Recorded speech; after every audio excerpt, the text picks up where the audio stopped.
A ശ്രീധരമേനോൻ്റെ Kerala ചരിത്രം ഭാഗം 32 അധ്യായം 14 ചെറുകിട രാജ്യങ്ങൾ. കേരളത്തിൽ കുലശേഖര സാമ്രാജ്യത്തിൻ്റെ നാശത്തോടെ ശക്തി പ്രാപിച്ച പ്രധാനപ്പെട്ട 4 രാജ്യങ്ങളുടെ, അതായത് വേണാടിൻ്റെയും കോലത്തുനാടിൻ്റെയും കൊച്ചിയുടെയും കോഴിക്കോടിൻ്റെയും ആദ്യകാല ചരിത്രത്തിൻ്റെ സ്ഥൂലമായ ബാഹ്യരേഖകളാണ് കഴിഞ്ഞ 3 അധ്യായങ്ങളിൽ നാം വരച്ചത്. പോർച്ചുഗീസുകാരും ഡച്ചുകാരും മറ്റ് യൂറോപ്യൻ ശക്തികളും കേരളക്കരയിൽ രാഷ്ട്രീയവും വാണിജ്യപരവുമായ ആധിപത്യത്തിനു വേണ്ടി പരസ്പരം മത്സരിച്ചിരുന്ന കാലത്ത് ഇവിടുത്തെ രാഷ്ട്രീയ കാര്യങ്ങളിൽ മേൽപ്പറഞ്ഞ രാജ്യങ്ങളെപ്പോലെ തന്നെ കാര്യമായ പങ്കുവഹിച്ച ചെറുകിട രാജ്യങ്ങളെക്കുറിച്ച് ഒരു സാമാന്യ അവലോകനം നടത്തുകയാണ് ഈ അധ്യായത്തിൻ്റെ ലക്ഷ്യം. ഈ രാജ്യങ്ങളെപ്പറ്റി അനുക്രമം പ്രതിപാദിക്കുന്നതിനു മുൻപ് പോർച്ചുഗീസുകാർ കേരളത്തിൽ വരുമ്പോൾ ഇവിടെ നിലവിലുണ്ടായിരുന്ന രാഷ്ട്രീയ ഘടനയുടെ പൊതു സ്വഭാവത്തെപ്പറ്റി ഒരു ധാരണ നമുക്കുണ്ടായിരിക്കേണ്ടതാണ്. പോർച്ചുഗീസുകാർ വരുമ്പോഴുള്ള രാഷ്ട്രീയ ഘടന. ജനങ്ങളുടെ ഭാഗധേയത്തിന് മാർഗനിർദ്ദേശം നൽകാൻ പ്രബലമായ ഒരു കേന്ദ്രശക്തി ഇല്ലാതെയും ഒട്ടേറെ ചെറുകിട രാജ്യങ്ങളുടെ നിരന്തരമായ പരസ്പര മാത്സര്യത്താൽ അസ്വസ്ഥമായും സഹജമായ ദൗർബല്യങ്ങളും ദോഷങ്ങളുമാർന്ന നാടുവാഴിത്തത്തിൻ്റെ പിടിയിൽ നാശോന്മുഖമായിക്കൊണ്ടിരുന്ന ഒരു രാജ്യമായിരുന്നു 1498 പോർച്ചുഗീസുകാർ വരുമ്പോഴുള്ള കേരളം. ആ കാലത്ത് കോഴിക്കോടും വേണാടും മാത്രമായിരുന്നു മികച്ച ശക്തികൾ. ആ രാജ്യങ്ങളിലെ രാജാക്കന്മാർക്ക് മാത്രമേ രാഷ്ട്രീയമായ പരമാധികാരം ഉണ്ടായിരുന്നുള്ളൂ. കോലത്തിരിയും കൊച്ചി രാജാവും സാമൂതിരിയുടെ സ്വാധീന വലയത്തിൽ ഉൾപ്പെട്ട് കഴിഞ്ഞിരുന്നു. സാമൂതിരിയുടെയും മറ്റും മേൽക്കോയ്മ അംഗീകരിച്ചവരായിരുന്നു പരമാധികാരമില്ലാത്ത ചെറു രാജ്യങ്ങളുടെ ഭരണാധികാരികൾ. ചെറുകിട രാജ്യങ്ങൾ ഭരിച്ചുപോന്ന നാടുവാഴികൾക്ക് പുറമെ ഒട്ടേറെ നായർ മാടമ്പിമാരും കുറെ നമ്പൂതിരി പ്രഭുക്കന്മാരും താന്താങ്ങളുടെ ദേശങ്ങളിൽ അധികാരം നടത്തിയിരുന്നു. യുദ്ധവും ആഭ്യന്തര കലാപവും ഉണ്ടാകുമ്പോൾ രാജാവിനോ നാടുവാഴിക്കോ സൈന്യ സഹായം ചെയ്യണമെന്ന കാര്യത്തിൽ മധ്യകാല യൂറോപ്പിലെ നാടുവാഴി പ്രഭുക്കളോട് സാദൃശ്യമുണ്ടായിരുന്നു ഇവർക്ക്. ഓരോ പ്രഭുവിനും സ്വന്തമായ ചാവേർപ്പടയുണ്ടായിരുന്നു എന്ന കാര്യം പ്രാധാന്യമർഹിക്കുന്നു. പണത്തിനു വേണ്ടി പടവെട്ടുന്നവരായിരുന്നു ഈ ചാവേർ പടയാളികളിൽ അധികം പേരും. അവരുടെ പ്രവർത്തനങ്ങൾ എങ്ങും അരാജകത്വത്തിൻ്റെയും നിയമരാഹിത്യത്തിൻ്റെയും ഒരന്തരീക്ഷം സൃഷ്ടിച്ചു. ദുർബലമായ നാടുവാഴിത്ത വ്യവസ്ഥയാൽ സങ്കീർണമായി തീർന്നിരുന്ന സ്ഥിതിഗതികളെ കേരളത്തിൻ്റെ പ്രത്യേക തരത്തിലുള്ള മതഘടന കൂടുതൽ വഷളാക്കി. ദേവസ്വങ്ങൾക്ക് സവിശേഷ പ്രാധാന്യമുണ്ടായിരുന്ന അക്കാലത്ത് ഓരോ ക്ഷേത്രത്തിനും അതിൻ്റെ അധികാര പരിധിക്കുള്ളിൽ സുനിർണീതമായ വിസ്തൃത ദേശങ്ങൾ സങ്കേതം എന്ന പേരിൽ ഊരാളന്മാരുടെ ഭരണത്തിൻ കീഴിലുണ്ടായിരുന്നു. ഒരു ഭരണകൂടത്തിനുള്ളിലുള്ള മറ്റൊരു ഭരണകൂടം പോലെയാണ് സ്വന്തം ഭരണസ്ഥാപനങ്ങളോടുകൂടിയ ഈ സങ്കേതങ്ങൾ പ്രവർത്തിച്ചിരുന്നത്. രാജാക്കന്മാർക്ക് ഫലപ്രദമായ യാതൊരു നിയന്ത്രണവും ഇവയുടെ മേൽ ഉണ്ടായിരുന്നില്ല. യുദ്ധമോ ആഭ്യന്തര സമരമോ ഉണ്ടാകുമ്പോൾ രാജാക്കന്മാരുടെ സുരക്ഷിതമായ അഭയ കേന്ദ്രങ്ങളായി ഈ സങ്കേതങ്ങൾ വർത്തിച്ചു. അന്നത്തെ ആചാരമനുസരിച്ച് സങ്കേതങ്ങളുടെ അതിർത്തി ലംഘിക്കാൻ ആർക്കും അവകാശമുണ്ടായിരുന്നില്ല. ക്ഷേത്രങ്ങളുടെ ഈ പ്രാധാന്യം മനസ്സിലാക്കി അക്കാലത്തെ രാജാക്കന്മാർ തങ്ങൾക്ക് ഭരണാധികാരമില്ലാത്ത രാജ്യങ്ങളിലെ പല ക്ഷേത്രങ്ങളുടെയും മേൽക്കോയ്മ സ്ഥാനം സമ്പാദിച്ചു. കൊച്ചി, പാലക്കാട്, കോഴിക്കോട്, കക്കാട് എന്നിവിടങ്ങളിലെ രാജാക്കന്മാർക്ക് തലപ്പിള്ളി താലൂക്കിലെ തിരുവല്ലുവാമല ദേവസ്വത്തിലും, കൊച്ചി രാജാവിന് ഹരിപ്പാട്, തിരുവല്ല ക്ഷേത്രങ്ങളിലും, വടക്കുംകൂർ രാജാവിനും പറവൂർ രാജാവിനും തൃശ്ശൂരെ വടക്കുന്നാഥ ക്ഷേത്രത്തിലും, പെരുമനം ക്ഷേത്രത്തിലും, വേണാട്ട് രാജാവിന് വൈക്കം ക്ഷേത്രത്തിലും ഖണ്ഡിതമായ അവകാശങ്ങൾ ഉണ്ടായത് അങ്ങനെയാണ്. രാജാക്കന്മാർ പലപ്പോഴും തങ്ങളുടെ അധികാര സീമയ്ക്ക് വെളിയിൽ സ്ഥിതി ചെയ്യുന്ന ക്ഷേത്രങ്ങളിൽ മേൽക്കോയ്മയുടെ അവകാശങ്ങൾ സമ്പാദിക്കാൻ ഉപജാപങ്ങളും പ്രത്യുപജാപങ്ങളും നടത്തിപ്പോന്നു. ആ കാലഘട്ടത്തിലെ മതഘടനയുടെ മറ്റൊരു സവിശേഷതയായിരുന്നു നമ്പൂതിരിമാരുടെ അധികാര പദവി. അവർ ഒരു രാജാവിനും വിധേയരായിരുന്നില്ല. ആഴ്വാഞ്ചേരി തമ്പ്രാക്കൾക്ക് മാത്രമേ അവരുടെ മേൽ ആധിപത്യം ഉണ്ടായിരുന്നുള്ളൂ. ഭാരതപ്പുഴയുടെ തീരത്തുള്ള ആദവനാട് ആയിരുന്നു ഇവരുടെ ആസ്ഥാനം. നമ്പൂതിരിമാർക്ക് ശിക്ഷ വിധിക്കാനുള്ള അധികാരം അദ്ദേഹത്തിന് മാത്രമായിരുന്നു. ക്ഷേത്രം ഭരിക്കാൻ ഏർപ്പെടുത്തപ്പെട്ടിരുന്ന നമ്പൂതിരി ജന്മിമാർ കുടിയാന്മാരുടെ മേൽ കൊല്ലും കൊലയും നടത്തി അധികാരപൂർവം വാണു. അങ്ങനെ എണ്ണമില്ലാത്ത ചെറുകിട നാടുവാഴികളുടെ അവിരാമമായ കലഹങ്ങളാലും വിചിത്രമായ മതസംവിധാനത്താലും താറുമാറായ രാഷ്ട്രീയ സ്ഥിതിയാണ് പോർച്ചുഗീസുകാരുടെ ആഗമന കാലത്ത് കേരളത്തിൽ നിലവിലുണ്ടായിരുന്നത്. തെക്ക് എളയെടുത്ത് സ്വരൂപം തൊട്ട് വടക്ക് കുമ്പള വരെ കേരളത്തിന്റെ രാഷ്ട്രീയ ഭൂപടത്തിൽ ചിതറിക്കിടക്കുന്ന പ്രധാനപ്പെട്ട ചെറുകിട രാജ്യങ്ങളിലേക്ക് നാം കടക്കുന്നത് രാഷ്ട്രീയവും മതപരവുമായ ഈ സ്ഥിതിഗതികളുടെ പശ്ചാത്തലത്തിലാണ്. എളയെടുത്ത് സ്വരൂപം വേണാട്ട് രാജകുടുംബത്തിന്റെ ഒരു ശാഖയായിട്ടാണ് എളയെടുത്ത് സ്വരൂപം ആവിർഭവിച്ചത്. 14-ാം ശതകത്തിൽ വേണാട്ട് രാജ്യം പഴയ വേണാട്ട് രാജവംശത്തിനും അതിൻ്റെ ഒരു പുതിയ ശാഖയ്ക്കും തുല്യമായി വിഭജിക്കപ്പെട്ടു. ഈ പുതിയ ശാഖയാണ് കുന്നുമ്മേൽ ശാഖ അഥവാ എളയെടുത്ത് സ്വരൂപം.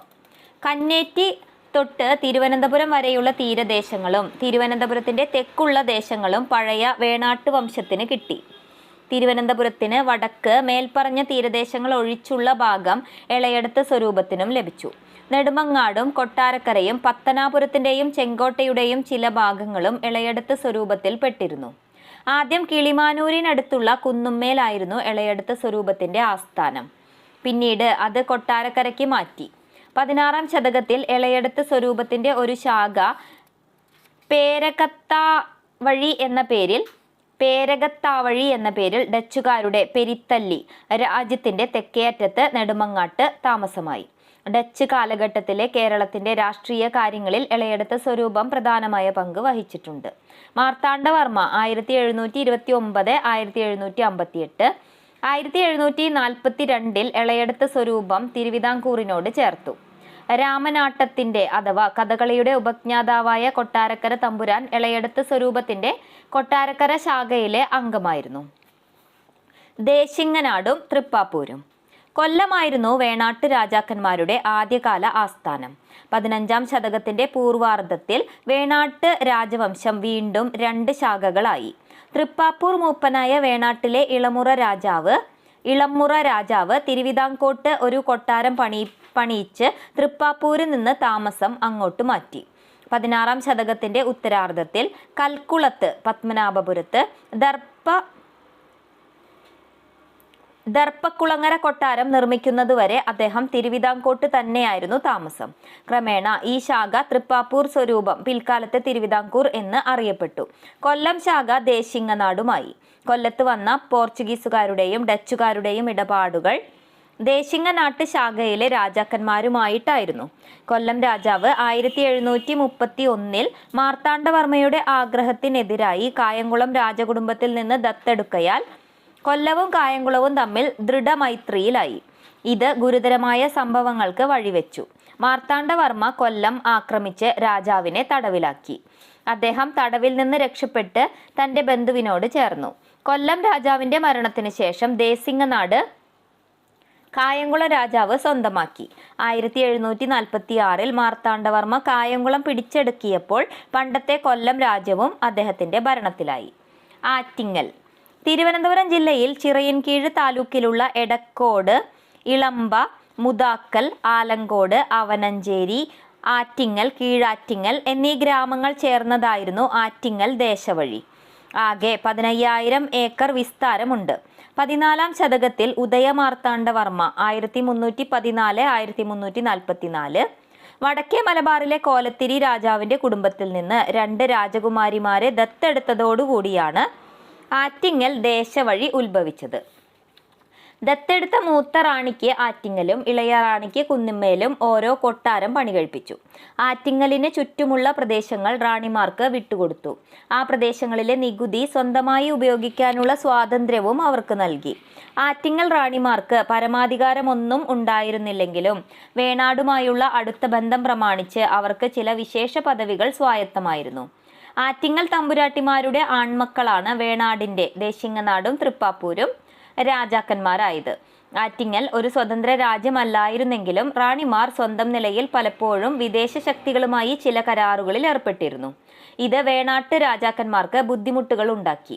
ആകയാൽ മാർത്താണ്ഡവർമ്മ തൃപ്പാപ്പൂർ മൂപ്പനെന്ന നിലയ്ക്ക് തന്നിൽ നിക്ഷിപ്തമായിരുന്ന പരമാധികാരം ഉപയോഗിച്ച് ആറ്റിങ്ങൽ തിരുവിതാംകൂറിൽ ലയിപ്പിച്ചു. കരുനാഗപ്പള്ളി യൂറോപ്യൻ രേഖകളിൽ മാർത്ത എന്നും കർണാപ്പൊളി എന്നും വിളിക്കപ്പെട്ടിരുന്ന കരുനാഗപ്പള്ളി ദേശവഴി കരുനാഗപ്പള്ളി, മാവേലിക്കര, കാർത്തികപ്പള്ളി എന്നീ താലൂക്കുകളുടെ ഭാഗങ്ങൾ ചേർന്നതായിരുന്നു. മരുതൂർ കുളങ്ങരയായിരുന്നു ആസ്ഥാനം. കരുനാഗപ്പള്ളി നാടുവാഴിക്കും കായംകുളം രാജാവിനും പൊതുവായി അവകാശപ്പെട്ട ചില സ്ഥലങ്ങളും ഇല്ലാതിരുന്നില്ല. മാർത്താണ്ഡവർമ്മ കായംകുളം ആക്രമിക്കുന്നതിന് മുൻപ് കരുനാഗപ്പള്ളി കായംകുളത്തോട് ചേർക്കപ്പെട്ടു. മാർത്താണ്ഡവർമ്മ കായംകുളം പിടിച്ചതോടെ അതും തിരുവിതാംകൂറിന്റെ ഭാഗമായി. കാർത്തികപ്പള്ളി. ഡച്ച് രേഖകളിൽ ബെറ്റിമനി അഥവാ കാരിമ്പള്ളി എന്ന് വിളിക്കുന്ന കാർത്തികപ്പള്ളി കായംകുളത്തിന്റെ വടക്കൻ ഭാഗങ്ങൾക്കും പുറക്കാടിന്റെ തെക്കൻ ദേശങ്ങൾക്കുമിടയിലുള്ള ചെറിയ ദേശമായിരുന്നു. കാർത്തികപ്പള്ളിയിലെ വട്ടമന കൊട്ടാരത്തിലായിരുന്നു നാടുവാഴിയുടെ താമസം. മാർത്താണ്ഡവർമ്മ കായംകുളം പിടിക്കുന്നതിനു മുൻപ് കരുനാഗപ്പള്ളി പോലെ ഇതും കായംകുളത്തിന്റെ ഭാഗമായിരുന്നു. കായംകുളം. ചെങ്ങന്നൂർ, മാവേലിക്കര, കരുനാഗപ്പള്ളി, കാർത്തികപ്പള്ളി എന്നീ താലൂക്കുകളുടെ ഭാഗങ്ങൾ ചേർന്ന കായംകുളത്തിന്റെ ആദ്യത്തെ പേര് ഓടനാട് എന്നായിരുന്നു. പഴയ ആയി രാജവംശത്തിന്റെ ഒരു ശാഖയായതിനാൽ ഇവർ ചിറവ, ചെറു ആയി വംശമായും അറിയപ്പെട്ടു. 13 14 ശതകങ്ങളിൽ ഓടനാട് വാണിരുന്ന രാമൻ കോതവർമ്മ, രാമൻ ആദിച്ചവർമ്മ, രവി കേരളവർമ്മ മുതലായ രാജാക്കന്മാരെ കുറിച്ച് കണ്ടിയൂർ ക്ഷേത്രത്തിലെയും ഹരിപ്പാട് ക്ഷേത്രത്തിലെയും ശാസനങ്ങളിൽ പറയുന്നുണ്ട്. ഒരു ഓടനാട്ടു രാജാവ് വീരരാഘവ പട്ടയത്തിൽ 1225 സാക്ഷിയാണ്. ഓടനാടും ഓടുനാടുവാണ ഇരവിവർമ്മയും ഉണ്ണുനീലി സന്ദേശത്തിൽ വർണ്ണിക്കപ്പെടുന്നു. ഉണ്ണിയാടി ചരിതത്തിലെ 1410 നായികയായ ഉണ്ണിയാടി ഇരവിവർമ്മയുടെ ഭാഗിനേയനായ കേരളവർമ്മയുടെ മകളാണ്. ഉണ്ണിയാടി ചരിതത്തിലും ശിവവിലാസത്തിലും 1400 കേരളവർമ്മയെയും അദ്ദേഹത്തിന്റെ രാജധാനിയായ കണ്ടിയൂർ മറ്റത്തെയും മനോഹരമായി വർണ്ണിച്ചിരിക്കുന്നു. 15-ാം ശതകത്തിൽ ഓടനാടിന്റെ തലസ്ഥാനം കായംകുളത്തെ എരുവയിലേക്ക് മാറ്റി. അതിനുശേഷമാണ് ആ രാജ്യം കായംകുളം എന്ന പേരിൽ അറിയപ്പെടുന്നത്. നീണ്ട കടൽ തീരമുള്ള വിസ്തൃതമായ ഒരു രാജ്യമായിരുന്നു കായംകുളം. ഈ രാജ്യവുമായി പോർച്ചുഗീസുകാർക്കും ഡച്ചുകാർക്കും അടുത്ത വാണിജ്യബന്ധം ഉണ്ടായിരുന്നു. കരുനാഗപ്പള്ളിയും കാർത്തികപ്പള്ളിയും കായംകുളത്തോട് ചേർക്കപ്പെട്ടതിനു ശേഷം അതിന്റെ പ്രാധാന്യം വർദ്ധിച്ചു. തിരുവിതാംകൂറിന്റെ മുന്നേറ്റത്തിനെതിരായി വടക്കൻ രാജ്യങ്ങൾ ഉണ്ടാക്കിയ കൂട്ടുകെട്ടിൽ കായംകുളം രാജാവിന് നല്ല പങ്കുണ്ടായിരുന്നു. 1746 മാർത്താണ്ഡവർമ്മ കായംകുളം രാജ്യം തിരുവിതാംകൂറിനോട് ചേർത്തു. പുറക്കാട്. കായംകുളത്തിനും വടക്കാണ് പുറക്കാട് അഥവാ ചെമ്പകശ്ശേരി രാജ്യം. യൂറോപ്യൻ രേഖകളിൽ പൊർക്ക എന്നാണ് പുറക്കാടിന്റെ പേര്. ഇന്നത്തെ അമ്പലപ്പുഴ, കുട്ടനാട് താലൂക്കുകൾ ഇതിൽ ഉൾപ്പെട്ടിരുന്നു. ദേവനാരായണന്മാർ എന്ന് വിഖ്യാതരായ ബ്രാഹ്മണ രാജാക്കന്മാരാണ് ചെമ്പകശ്ശേരി വാണിരുന്നത്. വിജ്ഞാനത്തിനും സാഹിത്യത്തിനും ദേവനാരായണന്മാർ നൽകിയ പ്രോത്സാഹനം പ്രസിദ്ധമാണ്. മേൽപ്പത്തൂർ നാരായണ ഭട്ടതിരിയുടെയും കുഞ്ചൻ നമ്പ്യാരുടെയും പുരസ്കർത്താക്കളായിരുന്നു അവർ. അമ്പലപ്പുഴ രാജാക്കന്മാർ ക്രിസ്ത്യൻ പ്രജകളോട് അനുഭാവപൂർവ്വം പെരുമാറുകയും നാട്ടിൽ ധാരാളം പള്ളികൾ സ്ഥാപിക്കാൻ അവരെ അനുവദിക്കുകയും ചെയ്തു. കോട്ടയം താലൂക്കിലെ കുടമാളൂരായിരുന്നു അവരുടെ പൂർവ്വ കുടുംബം. ചെമ്പകശ്ശേരി രാജ്യവുമായി പോർച്ചുഗീസുകാർക്ക് അടുത്ത ബന്ധമാണ് ഉണ്ടായിരുന്നത്. ചെമ്പകശ്ശേരി രാജാവ് ഇടവിട്ട് പോർച്ചുഗീസുകാരെയും അവരെ എതിർത്ത പ്രാദേശിക ശക്തികളെയും സൗകര്യം പോലെ സഹായിച്ചുകൊണ്ടിരുന്നു. ചെമ്പകശ്ശേരിക്ക് പുറക്കാട്ടരയന്റെ നേതൃത്വത്തിൽ ഒന്നാന്തരമൊരു കപ്പൽപ്പട ഉണ്ടായിരുന്നെന്നും അത് ആ കാലഘട്ടത്തിലെ ഒട്ടേറെ യുദ്ധങ്ങളിൽ പങ്കെടുത്തിരുന്നെന്നുമുള്ള വസ്തുത ഇവിടെ അനുസ്മരണീയമാണ്. ഡച്ച് ഈസ്റ്റ് ഇന്ത്യ കമ്പനി കേരളത്തിൽ നടത്തിയ വാണിജ്യത്തിൽ ചെമ്പകശ്ശേരി ഗണ്യമായ പങ്ക് വഹിച്ചു. 1746 ചെമ്പകശ്ശേരി രാജാവ് കായംകുളത്തെ സഹായിച്ചു എന്ന പേരിൽ മാർത്താണ്ഡവർമ്മ ഈ രാജ്യവും തിരുവിതാംകൂറിനോട് ചേർത്തു. പന്തളം. ഇന്നത്തെ ചെങ്ങന്നൂർ താലൂക്കിലെ ഏതാനും ദേശങ്ങൾ ഉൾപ്പെടുന്ന വളരെ ചെറിയ ഒരു നാടായിരുന്നു പന്തളം. സഹ്യപർവ്വതത്തിന് ഇരുഭാഗത്തും രാജ്യങ്ങൾ ഉണ്ടായിരുന്ന മധുരയിലെ പാണ്ഡ്യ രാജാക്കന്മാരുടെ കുടുംബക്കാരാണ് പന്തളം രാജാക്കന്മാർ. ശബരിമല ക്ഷേത്രവുമായുള്ള ബന്ധം അവർക്ക് ഒരു വലിയ പദവിയാണ്. കായംകുളം യുദ്ധത്തിൽ പന്തളം രാജാവ് മാർത്താണ്ഡവർമ്മയെ സഹായിക്കുകയാൽ അദ്ദേഹം പന്തളം പിടിച്ചടക്കിയില്ല. ടിപ്പുവിന്റെ ആക്രമണകാലത്ത് യുദ്ധച്ചെലവിന്റെ ഒരു വിഹിതം നൽകാൻ തിരുവിതാംകൂർ ഗവൺമെന്റ് പന്തളം രാജാവിനോട് ആവശ്യപ്പെട്ടു. സാമ്പത്തികമായി ബുദ്ധിമുട്ടിലായിരുന്ന രാജാവ് രാജ്യത്തിന്റെ ഉറപ്പിന്മേൽ 2,20,000 രൂപ കടം വാങ്ങി. കടം വീട്ടായികയാൽ കൊല്ലം 996 1820 1821 തിരുവിതാംകൂർ ഗവൺമെന്റ് പന്തളം ദേശവഴി മുഴുവൻ കൈവശപ്പെടുത്തി. തെക്കുംകൂർ. ഇന്നത്തെ ചങ്ങനാശ്ശേരി, കാഞ്ഞിരപ്പള്ളി, തിരുവല്ല, കോട്ടയം എന്നീ താലൂക്കുകളും മീനച്ചിൽ താലൂക്കിന്റെ ഒരു ഭാഗവും ഇടുക്കി ജില്ലയിലെ ഹൈറേഞ്ചും ചേർന്നതായിരുന്നു തെക്കുംകൂർ. പണ്ടത്തെ വെമ്പൊലി നാടിന്റെ സംസ്കൃതത്തിൽ ബിംബലി ദേശം തെക്കൻ ഭാഗങ്ങളായിരുന്നു ഈ പ്രദേശങ്ങൾ. വെമ്പൊലി നാട് AD 1100 അടുപ്പിച്ച് വടക്കുംകൂർ എന്നും തെക്കുംകൂർ എന്നും രണ്ടായി പിരിഞ്ഞു. തെക്കുംകൂറിന്റെ തെക്കേ അതിർത്തി കായംകുളം രാജ്യവും വടക്കേ അതിർത്തി വടക്കുംകൂറും കീഴ്മലനാടുമായിരുന്നു. തെക്കുംകൂറിലെയും വടക്കുംകൂറിലെയും രാജാക്കന്മാരെ വ്യത്യാസമില്ലാതെ ബിംബലീശന്മാരെന്നും മണികണ്ഠന്മാരെന്നുമാണ് സംസ്കൃത കൃതികളിൽ പറഞ്ഞു കാണുന്നത്. വെന്നിമലയിലും മണികണ്ഠപുരത്തുമായിരുന്നു തെക്കുംകൂർ രാജാക്കന്മാരുടെ ആദ്യത്തെ ആസ്ഥാനങ്ങൾ. പിന്നീട് കോട്ടയത്തിനടുത്തുള്ള താഴത്തങ്ങാടിയിലേക്ക് തലസ്ഥാനം മാറ്റി. ചങ്ങനാശ്ശേരിയും ചിലപ്പോൾ ആസ്ഥാനമായിരുന്നിട്ടുണ്ട്. കൊച്ചിയുടെ സാമന്തന്മാരായിരുന്ന തെക്കുംകൂർ രാജാക്കന്മാർ തിരുവിതാംകൂറിനെതിരായ യുദ്ധത്തിൽ കായംകുളവുമായും മറ്റ് വടക്കൻ രാജ്യങ്ങളുമായും സഹകരിച്ചു. ആകയാൽ ആ രാജ്യം 1749 മാർത്താണ്ഡവർമ്മ തിരുവിതാംകൂറിനോട് ചേർത്തു. വടക്കുംകൂർ. മുകളിൽ പറഞ്ഞതുപോലെ പണ്ടത്തെ വെമ്പൊലി നാട് AD 1100 ആണ്ടോടുകൂടി രണ്ടായി വിഭജിക്കപ്പെട്ടതിൽ വടക്കേ ഭാഗമാണ് വടക്കുംകൂർ. മീനച്ചിൽ താലൂക്കിന്റെ ഒരു ഭാഗവും ഏറ്റുമാനൂർ, വൈക്കം പ്രദേശങ്ങളും അതിൽ ഉൾപ്പെട്ടിരുന്നു. ആദ്യം കടുത്തുരുത്തിയും പിന്നീട് വൈക്കവുമായിരുന്നു രാജധാനി. ഇന്നത്തെ മൂവാറ്റുപുഴ താലൂക്കും തൊടുപുഴ താലൂക്കും ചേർന്നതും തൊടുപുഴയ്ക്കടുത്തുള്ള കാരിക്കോട് തലസ്ഥാനമാക്കിയിരുന്നതുമായ കീഴ്മലനാട് 1600 വടക്കുംകൂറിൽ ലയിച്ചു. അതിനുശേഷം വടക്കുംകൂർ രാജാക്കന്മാർ കാരിക്കോട്ട് താമസിച്ചിരുന്നു. വടക്കുംകൂറിന്റെ നല്ല കാലത്ത് അത് പടിഞ്ഞാറ് വേമ്പനാട്ട് കായൽ മുതൽ കിഴക്ക് പാണ്ഡ്യരാജ്യത്തിന്റെ പടിഞ്ഞാറെ അതിർത്തി വരെ വ്യാപിച്ചു. തെക്കേ അതിർത്തി തെക്കുംകൂറും വടക്കേ അതിർത്തി കോതമംഗലവുമായിരുന്നു. ഏറെക്കാലം പെരുമ്പടപ്പ് സ്വരൂപത്തിന്റെ സാമന്ത രാജ്യമായിരുന്നു വടക്കുംകൂർ. നല്ല ഇനം കുരുമുളക് സമൃദ്ധിയായി വിളഞ്ഞിരുന്നതുകൊണ്ട് കുരുമുളകുനാട് എന്നാണ് പോർച്ചുഗീസുകാർ ഈ രാജ്യത്തിന് പേരിട്ടിരുന്നത്. വടക്കുംകൂറിൽ വെച്ചൂർ എന്ന സ്ഥലത്ത് ഡച്ചുകാർക്ക് ഒരു വ്യാപാരശാല ഉണ്ടായിരുന്നു. വടക്കുംകൂർ രാജാവും തിരുവിതാംകൂറിനെതിരായി കായംകുളത്തെ സഹായിക്കുകയാൽ മാർത്താണ്ഡവർമ്മ തെക്കുംകൂർ പിടിച്ചതിന് ശേഷം വടക്കുംകൂറും കീഴടക്കി 1750. തുടർന്ന് വടക്കുംകൂർ രാജാവ് സാമൂതിരിയുടെ രാജ്യത്ത് അഭയം തേടി. മാർത്താണ്ഡവർമ്മ അദ്ദേഹത്തെ തിരിച്ചു വിളിച്ച് അടുത്തൂൺ അനുവദിച്ചു കൊടുത്തു. പൂഞ്ഞാർ. പന്തളം പോലെ മധുരയിലെ പാണ്ഡ്യ രാജവംശത്തിൽപ്പെട്ട ഒരു കുടുംബത്തിന്റെ ഭരണത്തിലിരുന്ന ചെറിയൊരു നാടാണ് പൂഞ്ഞാർ. മധുരയുമായുള്ള ബന്ധത്തിന്റെ ഓർമ്മയ്ക്കായി ഈ കുടുംബക്കാർ ഇപ്പോഴും മധുര ക്ഷേത്രത്തിലെ സുന്ദരേശ്വരനെയും മീനാക്ഷിയെയും ആരാധിച്ചു പോരുന്നു. പൂഞ്ഞാർ രാജവംശത്തിലെ പൂർവികന്മാർ കേരളത്തിൽ വന്നപ്പോൾ ഇവിടുത്തെ ചില രാജാക്കന്മാരും നമ്പൂതിരി പ്രഭുക്കന്മാരും അവരെ ഔദാര്യപൂർവ്വം എതിരേറ്റു എന്നാണ് ഐതിഹ്യം. ഇടപ്പള്ളി രാജാവ് ആ കുടുംബത്തിൽ നിന്ന് ഒരു സ്ത്രീയെ വിവാഹം കഴിക്കുകയും ചെയ്തു. പൂഞ്ഞാർ രാജവംശത്തിന്റെ സ്ഥാപകനായ മാനവിക്രമ കുലശേഖര പെരുമാൾ തെക്കുംകൂർ രാജാവിന്റെ പക്കൽ നിന്ന് ഇന്നത്തെ മീനച്ചിൽ താലൂക്കിലെ പൂഞ്ഞാർ പ്രദേശവും ഹൈറേഞ്ചും സമ്പാദിക്കുകയും അവിടെ പരമാധികാരത്തോടെ വാഴുകയും ചെയ്തു.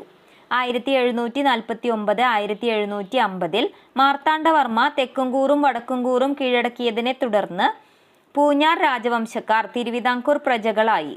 സമൃദ്ധമായ തേയിലത്തോട്ടങ്ങളാൽ സമ്പന്നമായ ഇടുക്കി ജില്ലയിലെ ഹൈറേഞ്ച് പൂഞ്ഞാർ രാജാക്കന്മാരാണ് 19-ാം നൂറ്റാണ്ടിൽ യൂറോപ്യൻ തോട്ടമുടമകൾക്ക് കൊടുത്തത്. പൂഞ്ഞാർ വലിയ രാജ കേരളവർമ്മയും ഒരു ഇംഗ്ലീഷ് തോട്ടമുടമയായ ജോൺ ഡാനിയൽ മൺട്രോയും തമ്മിൽ 1877 ജൂലൈ 11-ാം തീയതി ചെയ്ത ഒരു കരാർ സുപ്രസിദ്ധ കണ്ണൻദേവൻ കമ്പനിയുടെ ഉത്ഭവം കുറിക്കുന്നു. കരപ്പുറം. മൗട്ടൻ, മുട്ടം എന്ന് യൂറോപ്യരാൽ വിളിക്കപ്പെട്ടിരുന്ന കരപ്പുറം ഇന്നത്തെ ചേർത്തല താലൂക്കാണ്. തെക്ക് പുറക്കാട് മുതൽ വടക്ക് പള്ളുരുത്തി വരെയായിരുന്നു അതിൻ്റെ വ്യാപ്തി. കൊച്ചി രാജാവിൻ്റെ മാടത്തിങ്കൽ ശാഖയുടെ ആസ്ഥാനമായ മാടത്തിൻകര കരപ്പുറത്തായിരുന്നു. 72 നായർ മാടമ്പിമാർ ഈ നാട് ഭരിച്ചു വന്നു. മൂത്തേടത്ത് കൈമളും ഇളയേടത്ത് കൈമളുമായിരുന്നു അവരിൽ പ്രമാണിമാർ. കേരളത്തിലെ ജസ്യൂട്ട് പ്രവർത്തനങ്ങളുടെ പ്രധാന കേന്ദ്രമായിരുന്ന അർത്തിങ്കൽ മൂത്തേടത്ത് കൈമളുടെ ദേശത്തായിരുന്നു സ്ഥിതി ചെയ്തത്. കൊച്ചി രാജാവിൻ്റെ അടുത്ത ആളുകളായിരുന്നു കരപ്പുറം കൈമൾമാർ. ഏതോ ദത്തുവഴിക്ക് കൊച്ചി രാജവംശം അധികാരം പുലർത്തിയിരുന്ന കരപ്പുറത്തിൻ്റെ ആധിപത്യത്തിന് വേണ്ടി കൊച്ചിയും തിരുവിതാംകൂറും തമ്മിൽ ഏറെക്കാലത്തേക്ക് ഒരു മത്സരം നടന്നു. ഒടുവിൽ 1762 സന്ധി അനുസരിച്ച് കൊച്ചി രാജാവ് കരപ്പുറം തിരുവിതാംകൂറിന് വിട്ടുകൊടുത്തു. അഞ്ചിക്കൈമൾമാർ. എറണാകുളവും സമീപ പ്രദേശങ്ങളും അഞ്ചിക്കൈമൾമാർ എന്ന പ്രബലരായ നായർ മാടമ്പിമാരുടെ വകയായിരുന്നു. ചേരാനല്ലൂർ കർത്താവായിരുന്നു ഇവരിൽ പ്രമാണി. സാമൂതിരിയിൽ നിന്നും കൊച്ചി രാജാവിലേക്കും നേരെ മറിച്ചും ഇവർ കൂറുമാറിക്കൊണ്ടിരുന്നു.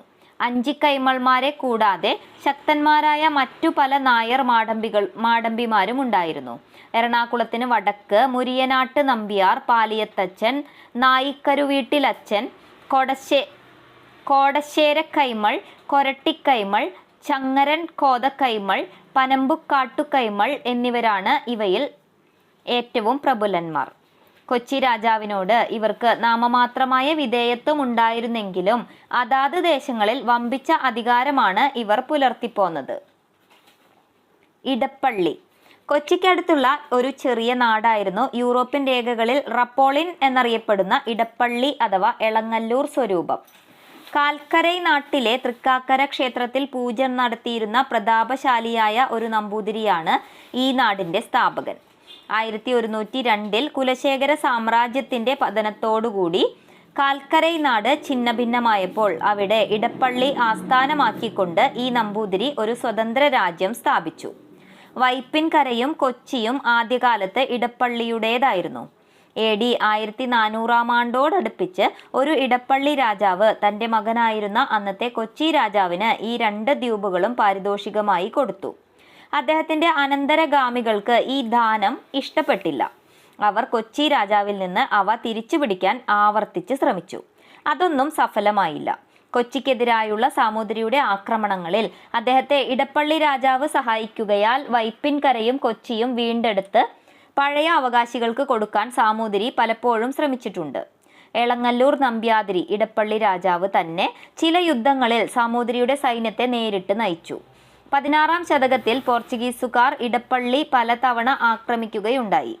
പച്ചിക്കോവിൻ്റെയും 1504, ഡിസൂസയുടെയും 1536 ആക്രമണങ്ങൾ ഏറ്റവും തീക്ഷ്ണമായിരുന്നു. 1740 ഇടപ്പള്ളി രാജാവ് ഡച്ച് ഈസ്റ്റ് ഇന്ത്യ കമ്പനിയുമായി ഒരു സന്ധി ഉണ്ടാക്കി. രാജാവ് നമ്പൂതിരി ആയതുകൊണ്ട് മാർത്താണ്ഡവർമ്മ ആ നാട് പിടിച്ചടക്കിയില്ല. കുന്നത്തുനാട് താലൂക്കിലെ വാഴപ്പള്ളി, കാർത്തികപ്പള്ളി താലൂക്കിലെ തൃക്കുന്നപ്പുഴ, തിരുവല്ല താലൂക്കിലെ കല്ലുപ്പാറ എന്നിങ്ങനെ മറ്റ് താലൂക്കുകളിലും ഇടപ്പള്ളി രാജാവിന് ദേശങ്ങൾ ഉണ്ടായിരുന്നു. ഇടപ്പള്ളിയുടെ സ്വതന്ത്ര പദവി 19-ാം ശതകത്തിൻ്റെ ആദ്യപാദം വരെ നിലനിൽക്കുകയുണ്ടായി. 1820 ഇംഗ്ലീഷുകാർ ഇടപ്പള്ളി കൊച്ചി രാജാവിൻ്റെ സംരക്ഷണത്തിലാക്കി. ഇടപ്പള്ളി തമ്പുരാൻ ഇതിൽ പ്രതിഷേധിക്കുകയാൽ 1825 അത് തിരുവിതാംകൂറിൻ്റെ ഭരണത്തിലേക്ക് മാറ്റപ്പെട്ടു.